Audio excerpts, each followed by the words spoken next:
Gurubhyo Namah. Shrimad Bhagavad Gita, Chapter 9, Rajavidyarajaguhya Yoga, Shloka 32. Mam hi parthavyapashritya ye apisyupapayo striyo vaishyastadha shudra te api yanti param gatim. O Arjuna, the female, the Vaishyas, the Shudras, the one who was born in the worse beings, after finding refuge in me, will attain that ultimate path. The condition of female and male is being set not on the basis of the gender. Female is the Shakti, male is the Purusha or the energy. In everything we can experience this. All that is seen is Shakti or the female. Any explanation on the basis of the Supreme should be seen in this manner only. For everyone, the body is a Shakti or female. All the things which are having shapes are a female. The one which is a reason for the existence of even the Shakti is the male or the energy. Irrespective of any gender, the one who is attached to the forms or shapes and not on the very reason of the existence is said to be in the state of female. Irrespective of what they are doing physically, whether it is the one doing in agriculture, traders, or the one Shudras who does the toughest of physical tasks, for the Supreme, everyone is the same. It is the same Atman which had flourished in all and is existing. All the ones, if they are in the path of Supreme, each and every time, then they will be dissolving into the Supreme. Shloka 33. Kim punar brahmana punya bhakta rajarshayastadha anityam sukham lokam imam prapya bhajaswamam. Since everything is in this way, is it required to tell about the Brahmins who are having virtues and the Rishis who are devotees then? Hence, you who had attained this world, which is of the nature of impermanent and unwell, worship me. As said previously too, Brahma bhave manascharam brahmacharyam param tapa. The one who sees and moves in the manner of Supreme in all is not to be brahmachari. And for the Rishis, definitely they are always moving attached to their Supreme. Hence, as Bhagavan Shri Krishna says, there is no need for those states to be particularly said, as they stay in the Supreme always. If we came to this world, the world that we see, if we get attached to it, we will be trapped in the illusion or Maya. The true realization of the self will not be happening then. Hence, from the state of attachment towards the material, rise to the state of absolute consciousness, says Bhagavan.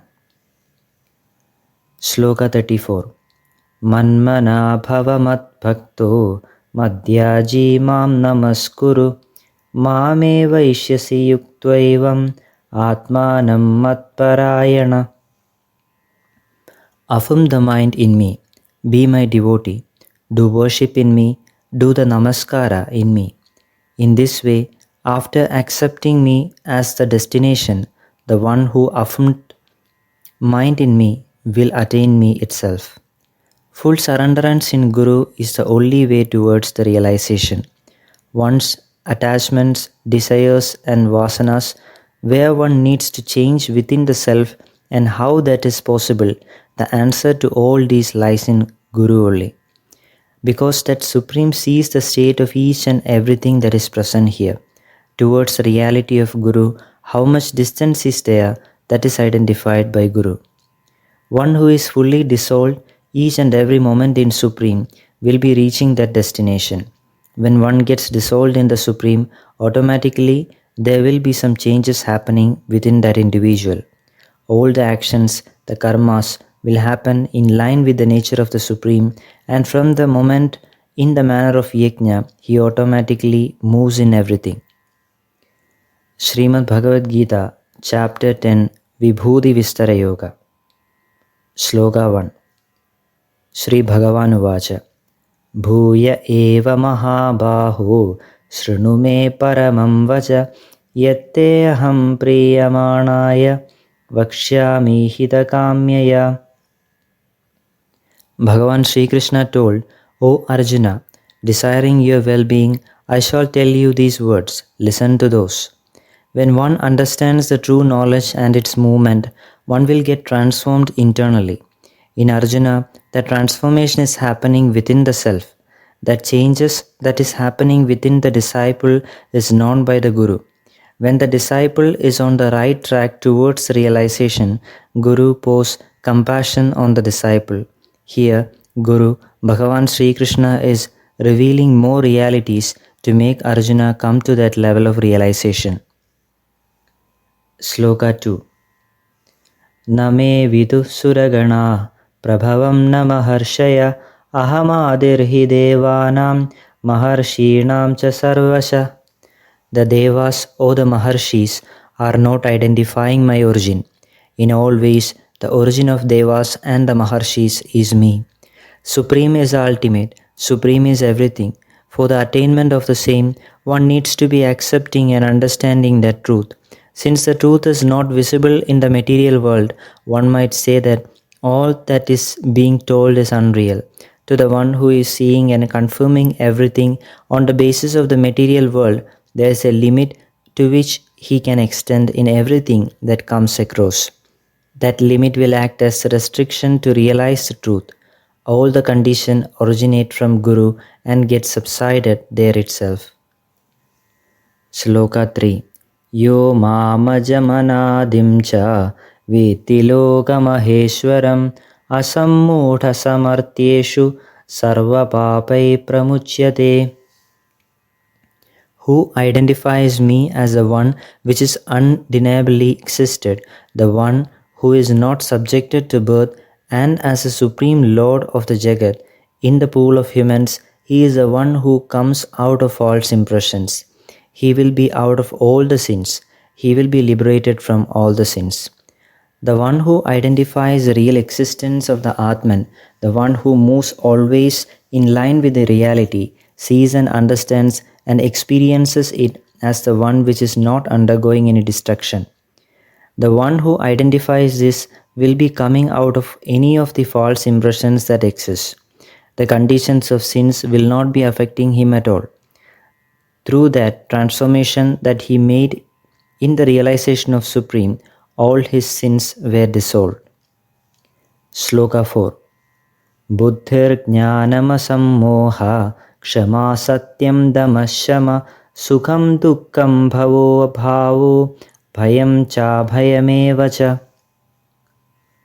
Sloka 5. Ahimsa samata tushti tapodanam yasho yasha bhavandi bhava bhutanam matta eva pratagvitha. Intellect, true knowledge, condition without any desire, patience, truth, dhammam, shamam, pleasure and happiness, pain or sorrow, birth, death, fear, taking shelter, ahimsa, equality, happiness, offering, fame, shame, all these expressions shown by the life beings is generating from me. All the states existing in an individual are coming from the Supreme. Whether it is the state of happiness or sorrow, the fame or the shame, the fear, the death, all that is being told above and beyond come from that Supreme itself. All the beings are generated from the Supreme. It subsides in the Supreme itself. Sloka 6. Maharshaya sapta purve chatvaro manavastatha madbhava manasa jata yesham lokaima praja. All Saptarshis are also similar. All the four Manus who are the ancestors, all are with radiance of me and are generated from my mind. All the people of the Prajas of this world are generated from them. The origin is all Supreme. From the Supreme all had generated. That condition of Supreme can only be identified if one has within himself that level to understand and realize the same. We have undergone transformation throughout our life. Over time, through different births, we have undergone transformation. The transformation is still happening and is moving towards that realization of Supreme. Sloka 7. Etam vibhutim yogam cha Mamayo veti tattvata so avikambena yogena yujyate natra samshaya. Who identifies this Vibhuti and Yoga Shakti in the correct manner, he will be affirmed permanently in the Paramatma Anubhuti or the Anubhuti of the Supreme Soul.